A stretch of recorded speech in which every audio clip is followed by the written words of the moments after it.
नगे च सुरेन्द्रे च कौशिके पाद संस्पृशि निर्विशेष मनस्काय श्री वीरस्वामिने नमः।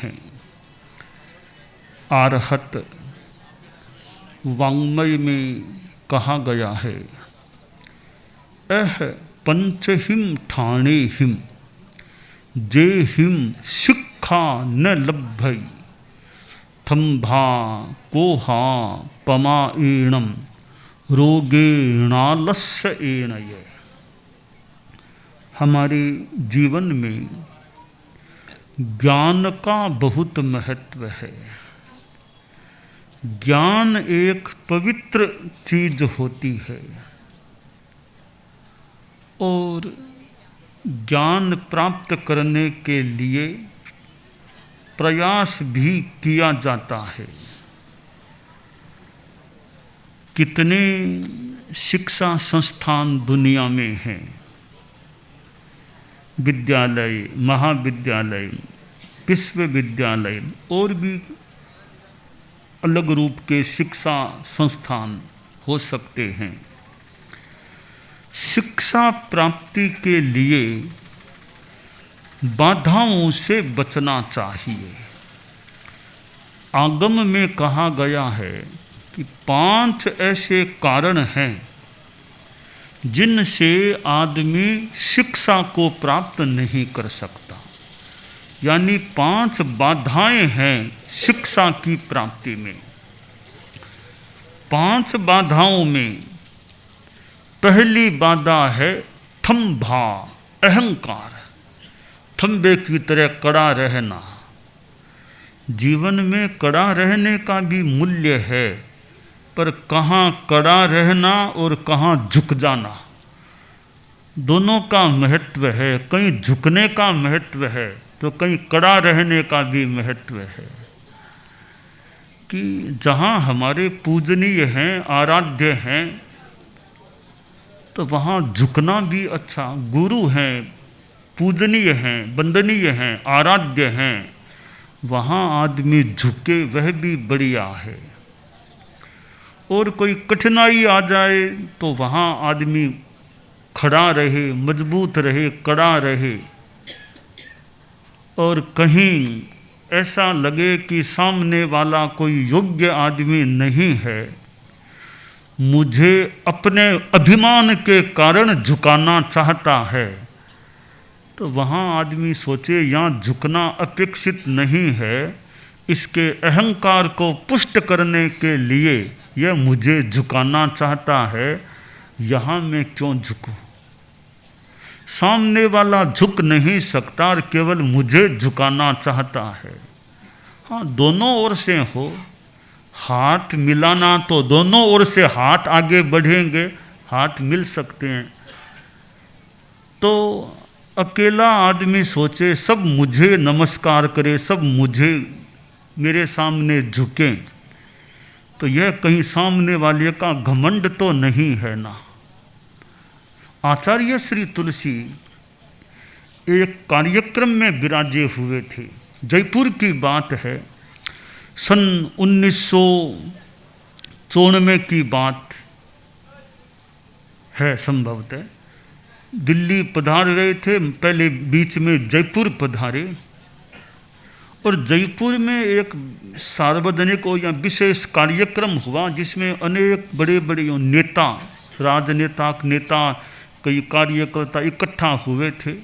तो मंच यूँ बना हुआ था, कार्यक्रम खुले में, मतलब यूँ कोई रोड सी थी, वहाँ प्रोग्राम हुआ, मंच हुआ। तो आचार्य श्री तुलसी एक पट्ट पर, मंच के ऊपर पट्ट पर, पास में आचार्य महाप्रज्ञ जी भी एक पट्ट पर विराज गए। मंच पर कोई गद्दे कुछ लगा दिए होंगे, कई नेता वगैरह यूँ बैठ गए। प्रोग्राम चल रहा था और आचार्य श्री तुलसी का प्रवचन हो रहा था।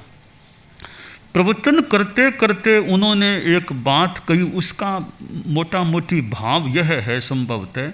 आचार्य श्री बोले कि लोग मुझे नमस्कार करते हैं, मैं ऊंचा बैठा हूं, ऐसी क्या बात है, मैं ऊंचा क्यों, मैं भी आपके साथ बैठ सकता हूं। कि मंच पर और लोग नीचे बैठे हैं, मंच पर मैं पट्ट पर हूं, तो मुझे कोई ऊंचा बैठने का कोई ऐसा कोई बात नहीं, मैं नीचे आपके साथ बैठ सकता हूं। यो फरमाया और पट्ट छोड़ के नीचे कि मैं भी आपके साथ, मैं ऊंचा अलग क्यों बैठूं।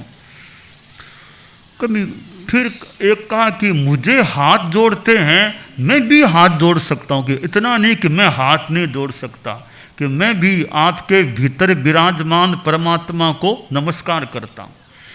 अर्थात सार यह कि आदमी में घमंड न हो। हाँ, दूसरे नमस्कार करते हैं ठीक है, पर इधर वाले में घमंड न आए कि सब मुझे झुके, मैं किसी के सामने नहीं झुकूं। परमात्मा के सामने तो तुम भी झुको, तुमसे बड़े हैं तो उनके सामने तुम भी झुको। तो यह थम्भा अहंकार है, वो शिक्षा की प्राप्ति में बाधा है। ज्ञान के प्रति विनय होना चाहिए, ज्ञान के प्रति सम्मान का भाव। अगर विद्यार्थी में ज्ञान के प्रति रुचि ही नहीं है, ज्ञान के प्रति रेस्पेक्ट सम्मान का भाव नहीं है, और ज्ञान देने वाले के प्रति भी सम्मान का भाव नहीं है, तो वो विद्यार्थी ज्ञान प्राप्ति में आगे बढ़ेगा कि नहीं बढ़ेगा, कठिनाई की बात हो सकती है। भगवद गीता में एक बात कही गई है, तद विद्धि प्रणिपातेन परिप्रश्नेन सेवया उपदेक्षन्ति ते ज्ञानम ज्ञानिनस्तत्वदर्शिनः है। गीता में एक जगह श्री कृष्ण का, जो अर्जुन श्री कृष्ण का संवाद होता है, तो श्री कृष्ण कहते हैं कि वो ज्ञान जो तुम्हें लेना है ज्ञानी आदमी से, 3 बातों का ध्यान दो। जो गुरु या ज्ञान देने वाले हैं, पहली बात है प्रणिपातेन, गुरु या ज्ञानदाता के सामने झुको, प्रणाम करो, नमस्कार करो, यह पहली बात है ज्ञान प्राप्ति के लिए। दूसरी बात है परिप्रश्न, जिज्ञासा करो, प्रश्न करो। तीसरी बात सेवया, सेवा करो, तो वे गुरु तुम्हें ज्ञान देंगे।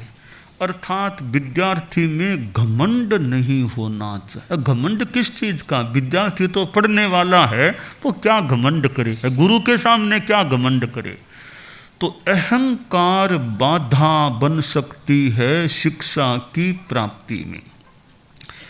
दूसरी बाधा बताई कोहा, गुस्सा ज़्यादा आता है विद्यार्थी को, गुस्सा भी बाधा है ज्ञान प्राप्ति में। विद्यार्थी को ज़्यादा गुस्सा नहीं करना चाहिए, प्रकृति को शांत रखना चाहिए। यानी बात बात में गुस्सा, लड़ाई झगड़ा, मार पीट, इसमें विद्यार्थी रहेगा तो ज्ञान प्राप्ति में बाधा पड़ सकती है। तो विद्यार्थी को ज़्यादा गुस्सा नहीं करना चाहिए। तीसरी बाधा बताई है प्रमाद। प्रमाद, ये कोई नशे में और में विद्यार्थी कभी ड्रग्स खाता है, कभी बीड़ियाँ पीता है, कभी शराब की ओर चला जाए, और भी ज़्यादा विषय आदि में, इसमें आमोद प्रमोद, इसमें ज़्यादा रुचि है, पढ़ने में रुचि नहीं, तो प्रमादी है, तो ज्ञान प्राप्ति में बाधा है। इसलिए माँ प्रमादी ही, स्वाध्यायान माँ प्रमादी ही, स्वाध्याय में प्रमाद मत करो। तो प्रमाद भी बाधा है। चौथी बाधा बताई है रोगेण, बीमारी बाधा है ज्ञान प्राप्ति में। अगर बीमारी हो जाए, कदाचिन मस्तके पीड़ा, कदाचित कंठ पीडनम, कथम स्वाध्याय सध्यानम निर्विघ्नम भगवन भवेत। विद्यार्थी का कभी तो सिर में दर्द हो गया, आज कंठ दुखता है, आज बुखार आ गया, आज पेट दर्द हो गया, आज वो हो गया, तो बीमारी है, फिर वो स्कूल भी नहीं जा पा रहा है। तो रोग बाधा है शिक्षा की प्राप्ति में। पांचवी बाधा बताई है आलस्य। आलस्य बाधा है। विद्यालयों में कहीं लिखा हुआ भी मिलता होगा, आलस्यम ही मनुष्याणाम शरीरस्थो महारिपुः, कि आलस्य मनुष्यों का महान शत्रु है और वो मनुष्य के शरीर में रहता है। यह आधा श्लोक है, संभवतः विद्यालयों में आधा तो मिलता है, आधा और है आगे। वो यूं है, नास्त्युद्यम समो बंधु या नास्ति श्रम समो बंधु यम श्रुत्वा नावसीदति। आलस्य तो बाधा है, श्रमशीलता वो सहायक है ज्ञान प्राप्ति में। तो विद्यार्थी में उद्यम पुरुषार्थ होना चाहिए। अहंकार, गुस्सा, प्रमाद, रोग, आलस्य, ये 5 बाधाएं हैं।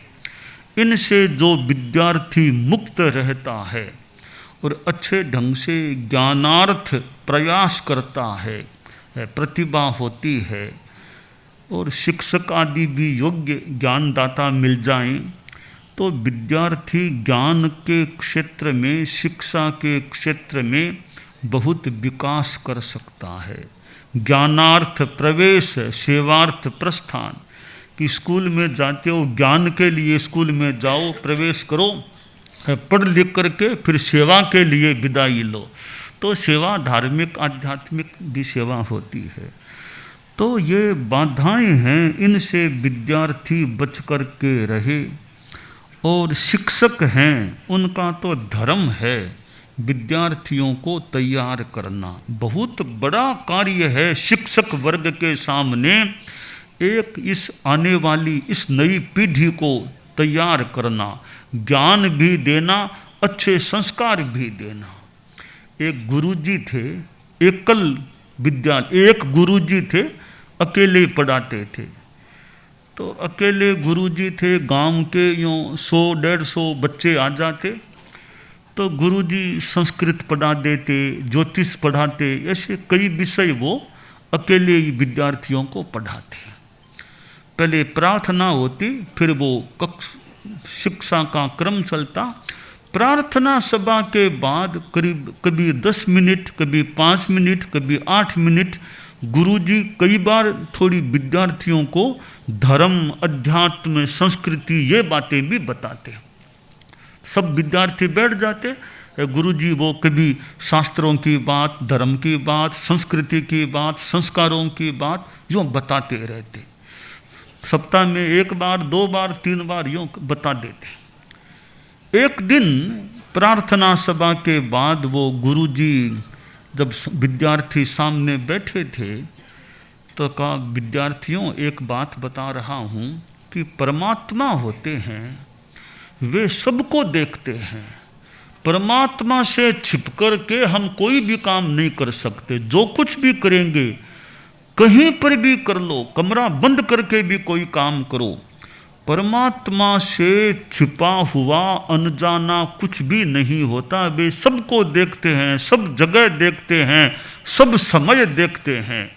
तो उनसे छिप कर के कोई काम हम नहीं कर सकते, इसलिए आदमी को बुरा काम नहीं करना चाहिए। परमात्मा सबको देखते हैं। एक ये अध्यात्म विद्या की बात बता दी, बच्चों ने सुन ली।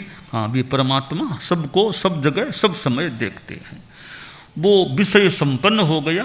बाद में वो अध्ययन का क्रम चला, इस समय पूरा हो गया, विद्यार्थी चले गए। 5 दिन बीते, 10 दिन बीते, विद्यार्थी आते, पढ़ते, चले जाते। एक दिन गुरुजी ने सोचा कि मैंने विद्यार्थियों को बताया कि परमात्मा सब जगह देखते हैं, सबको देखते हैं, सब समय देखते हैं, इसलिए छिपकर भी गलत काम नहीं करना चाहिए। मेरी बात को बच्चों ने ग्रहण किया या नहीं किया, इधर से सुना उधर से निकाल दिया, ऐसा तो नहीं हुआ ना। ग्रहण किया कि नहीं किया, इसका परीक्षण करना चाहिए। तो उस सिद्धांत को बताए 8-10 दिन हो गए थे। एक दिन फिर प्रार्थना सभा हुई तो गुरुजी बोले कि प्यारे विद्यार्थियों, एक बात बता रहा हूँ। विद्यार्थी उत्कर्ण हो गए सुनने के लिए, क्या बात आज बताएंगे। गुरुजी बोले, तुम्हें पता होगा, नहीं भी हो सकता है, मेरे एक बेटी है, मेरे केवल एक बेटी ही है। सगी बहन के समान हम मानते हैं। तो बताओ, अपने बहन की शादी में सहयोग देने के लिए कुछ राशि, कुछ पैसा घर से लाओगे? हाँ गुरुजी जरूर लाएंगे, वो तो हमारी बहन है। एक शर्त है मेरी, तुम कल पैसा लाना, अपने माता पिता की अलमारी कहीं खोल के ले आना, पर एक शर्त है, कोई न देखे तब पैसा निकालना। कोई नहीं देखना चाहिए, कोई भी नहीं देखे तब पैसा निकाल के लाना। तो ठीक है गुरुजी ठीक है। बाद में छुट्टी हो गई, विद्यार्थी घरों में चले गए। सबके दिमाग में एक ही बात आज खास, कि जब मौका मिले, माता पिता न हो, इधर उधर हो, तो अलमारी खोल के पैसा निकालना। प्रायः बच्चों ने प्रयास किया और इसमें सफलता भी प्राप्त कर ली। अगले दिन विद्यार्थी आए, गुरुजी भी आ गए, वो प्रार्थना हो गई, सभा जुड़ी हुई थी। तो गुरुजी बोले, कल मैंने क्या कहा था याद है ना? हाँ गुरुजी याद है, याद है। काम कर लिया? हाँ काम कर लिया। तो गुरुजी बोले, जो भी पैसा लाए हो ना, एक पैकेट में बंद कर लो, उस पर अपना अपना नाम लगा दो। वो पैकेट ला करके मेरे पास रख, एक एक बच्चा आओ, वो पैसे का पैकेट अपना अपना नाम लिखा हुआ हो यहाँ रख दे जाओ। पंक्ति लग गई, बच्चे आते गए, पैसों के पैकेट रखते गए। एक बच्चे के सिवाय सारे बच्चे आ गए, पैसा लाए, रख दिया। एक बच्चा बैठा रह गया, उठा ही नहीं। तो गुरुजी बोले, वत्स क्या बात है, तुम नहीं लाए क्या पैसा? तब बच्चा खड़ा हुआ, बोला, गुरुदेव मैं तो नहीं ला सका। क्यों? और सारे बच्चे लेकर आ गए। मेरी बेटी तुम्हारी बहन नहीं क्या? बहन तो मानता हूं, पर ला नहीं सका पैसा। क्यों? क्या कारण हुआ, क्यों नहीं ला पाए? तो बच्चा बोला, गुरुदेव आपने कल कहा था कोई न देखे तब पैसा निकालना, यह मेरी शर्त है। आज से 8-9 दिन पहले एक बार आपने ही फरमाया था हमारी सभा में कि परमात्मा सब जगह देखते हैं, उनसे छिप करके कोई काम नहीं किया जा सकता, वो सबको सब जगह सब समय देखते हैं। तो गुरुदेव मैं कल यहाँ से घर गया, मेरे दिमाग में था कि गुरुजी का काम करना है। शाम के समय मेरे पिताजी तो बाजार चले गए थे, कोई बाजार काम से गए। मेरी माँ थी, वो रसोई में खाना बनाने के लिए चली गई। घर में मैं, पिताजी बाहर, माँ रसोई में। अब हमारा कमरा था, कोई नहीं था, मैं था। सोचा अभी मौका ठीक है, पिताजी की वो अलमारी है, पैसा निकालूं। मैंने अलमारी खोलने के लिए एकदम निकट गया, अब खोलूं। इतने में मुझे स्मृति हुई, रे गुरुजी ने एक दिन कहा था परमात्मा सब जगह देखते हैं। कल गुरुजी ने कहा कोई न देखे तब पैसा निकाल के लाना। यह तो हो नहीं सकता, कोई न देखे, परमात्मा तो देखता, मैं खुद भी देखता हूँ, तो कोई न देखे हो नहीं सकता। इसलिए मैंने अलमारी को खोला ही नहीं, आज ऐसे ही आ गया। गुरुजी को बहुत संतोष हुआ कि एक तो बच्चा मुझे मिला, एक बच्चा तो मिला जिसने मेरी बात को एकदम ग्रहण कर लिया। फिर गुरुजी और बच्चों की ओर अभिमुख हुए, बोले, बच्चों ये पैकेट जो रखे हैं तुमने पैसा कहाँ से प्राप्त किया? गुरुजी माँ की अलमारी थी, माँ रसोई में थी, हमने खोल के निकाल लिया। किसने कहा? भाई की अलमारी से निकाल लिया। इस बच्चे ने तो पैसा नहीं निकाला। देखो ये क्या बोलता है। बच्चों को पता चला रे कि इस बच्चे ने इसलिए पैसा नहीं निकाला कि परमात्मा सब जगह देखते, मैं खुद भी देखता हूँ। तो बच्चे शर्मिंदे हो गए, रे हम तो गलती में रह गई।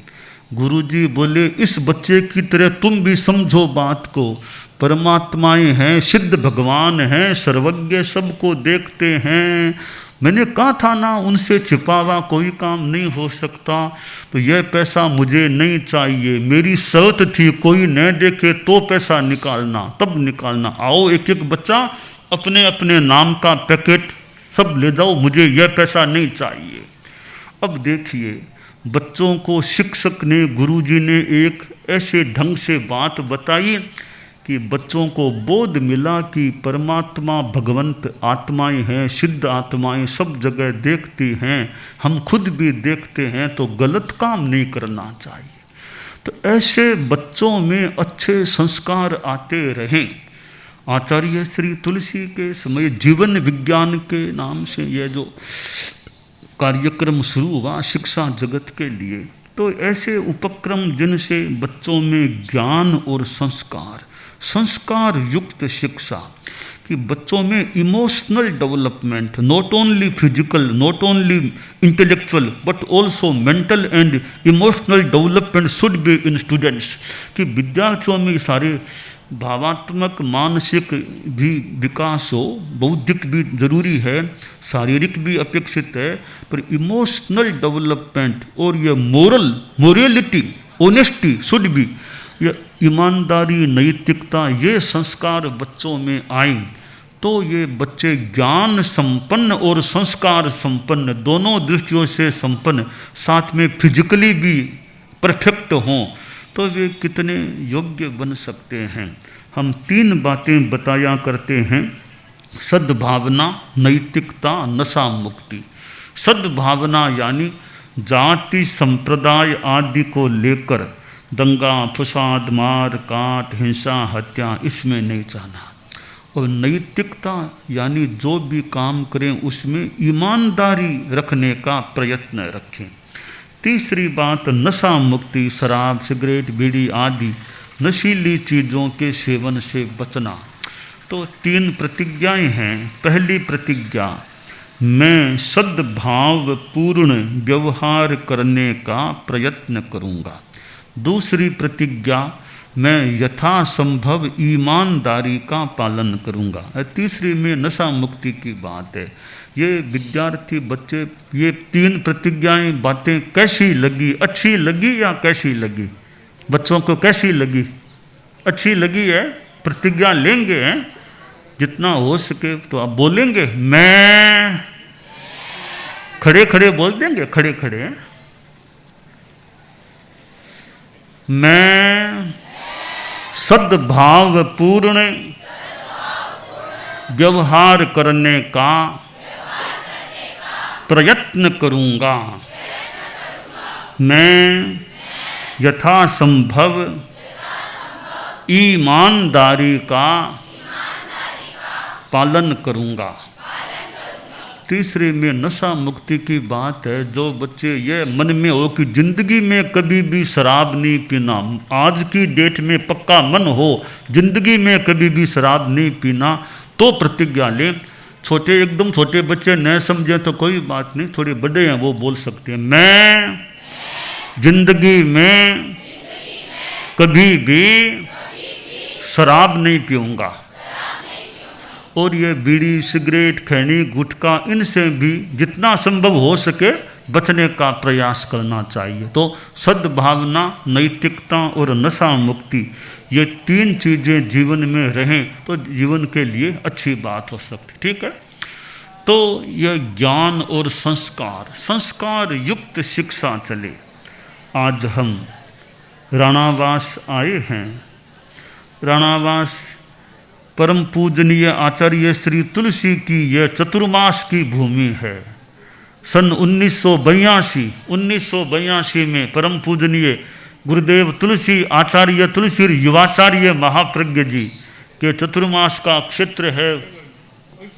अच्छी वही स्टेज है कि व्याख्यान का यही स्टेज बता रहे हैं, तो वही ठिकानों। अच्छा हाँ, तो गुरुदेव तुलसी के चतुर्मास की भूमि के स्थल में हमारा आज आना हुआ है।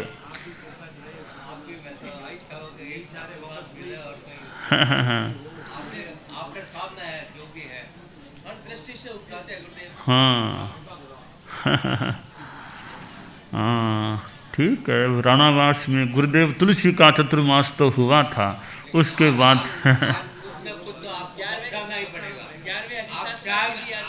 आप जैसे आप मन में जो भी आपका हो, आप बख्शाना ही पड़ेगा।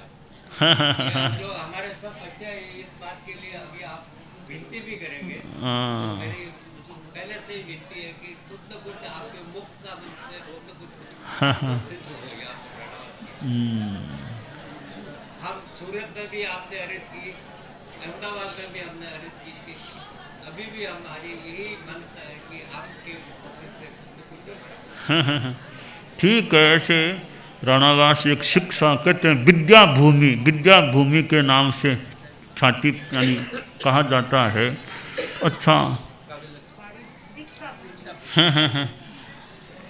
तो यहाँ अब तो और तो अब थोड़ा कहना मुश्किल है, कैसे क्या हो आजकल जो हैं। भी समय देना चाहिए, कुछ भी हो, आज कुछ तो हमारा नहीं, वो ऐसा है कि अब वो पहले तो राणावास खास रहा थोड़ा, अब सिरियारी और पास में हो गया, अब वो भी थोड़ा हाँ उनको मैं नहीं लगाता था, हाँ मैं अपनी जोली को पकड़ना, हाँ हाँ। तो शरीरी भी अपनी आस्था है, शरीरी को मैं ये नहीं करता, हाँ नहीं अब वो शरीरी अपनी आस्था है, मैं तो यहाँ की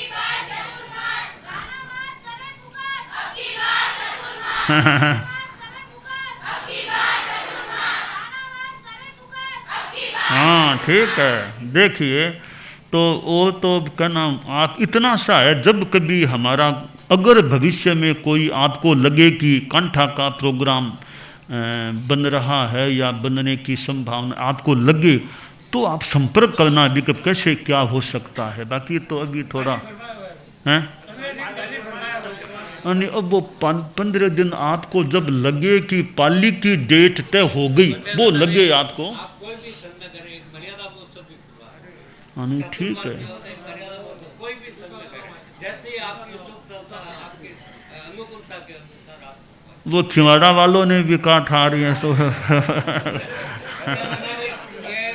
पूरा काटा का ये जो और सरियारी एक ऐसा क्षेत्र है, सबको स्वाभाविक कर लेता है, तो इसलिए मेरी आपसे बारंबार हाथ जोड़ सिरियारी राणावास तो चतुर्मास के बीच में भी आ सकते हैं, ऐसी सी स्थिति है। आचार्य मतलब गुरुदेव तुलसी राणावास से सिरियारी पधारे थे, चतुर्मास में पधारे थे, तो ये तो दोनों बहुत पास पास हैं। हम भी चतुर्मास में यहाँ आए थे, सिरियारी चतुर्मास से यहाँ, तो ये कंठा में मतलब जो पहली की जैसे, तो जब कभी आपको लगे कि अब मौका आ रहा है, तब आप संपर्क करना, जैसे संभावना बनेगी वैसे। हाँ और राणावासियों शिक्षा विद्या अपने विद्यार्थियों में अच्छा क्रम चले, जो अपने संस्कारों की बात है, जीवन विज्ञान की, जो जितना हो सके अच्छा क्रम चलना चाहिए। एक बात के प्रवास में बहुत अच्छा हाँ वो समनी जी रही, समनी जी का और हाँ बहुत अच्छा कार्यक्रम हो रहा, बच्चों ने बहुत रुचि ली, हाँ ठीक है। हाँ अच्छा है, राणावास में शिक्षा का है तो अच्छा, बच्चों में अच्छे संस्कार, अच्छा विकास हो उनका। हाँ दानान शठम अभयपयाणम सच्चेषु या अनवज्जम वयन्ति तवेषु या उत्तम बम्बचेरम लोगुत्तमे समनेनाय पुत्ते।